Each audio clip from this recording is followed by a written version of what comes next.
Ladies and gentlemen, the President of the United States. Good evening, my fellow Americans. The potential for the disastrous rise of misplaced power exists and will persist. I've spoken to you on many occasions about national concerns, but over those years, the subjects of the speeches, the talks, and the press conferences have become increasingly narrow, focused more and more on what the isolated world of Washington thinks is important. The table is tilted, folks. The game is rigged. Our toil, resources, and livelihood are all involved. So is the very structure of our society. It's clear that the true problems of our nation are much deeper than gasoline lines or energy shortages, deeper even than inflation or recession. We have to deal with the extraction that is at foot. It is the reason the financial markets are behaving the way they're behaving. That is a mathematical fact. This is not some opinion. This is a mathematical fact. Tens of trillions of dollars are being extracted from the United States of America. Democrats aren't doing it. Republicans are not doing it. An entire integrated system, financial system, trading system, taxing system that was created by both parties over a period of 2 decades is at work on our entire country right now. I'm talking about the real owners now. The real owners, the big wealthy business interests that control things and make all the important decisions. In the councils of government, we must guard against the acquisition of unwarranted influence. You see a Congress twisted and pulled in every direction by hundreds of well-financed and powerful special interests. You see every extreme position defended to the last vote by one unyielding group or another.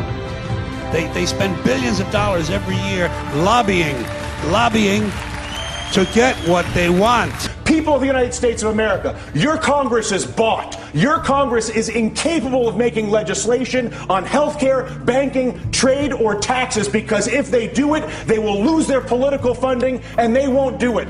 The total influence, economic, political, even spiritual, is felt in every city, every state house, every office of the federal government.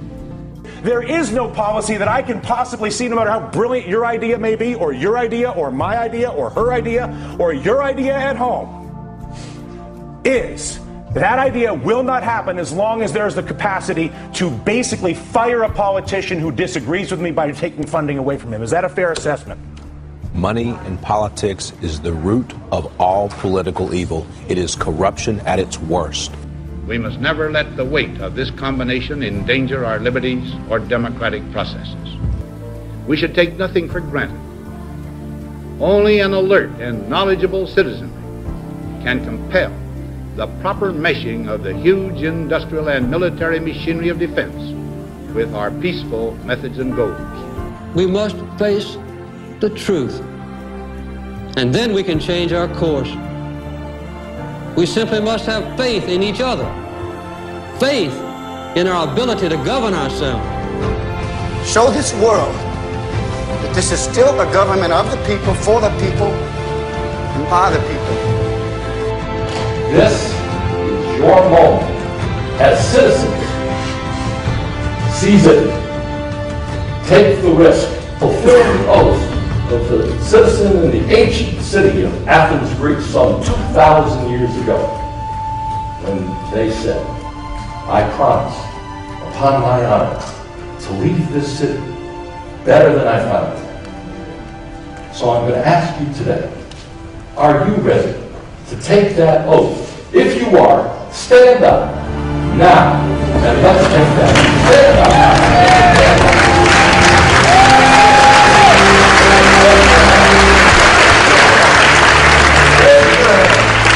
Raise your hand and repeat loudly and proudly after me.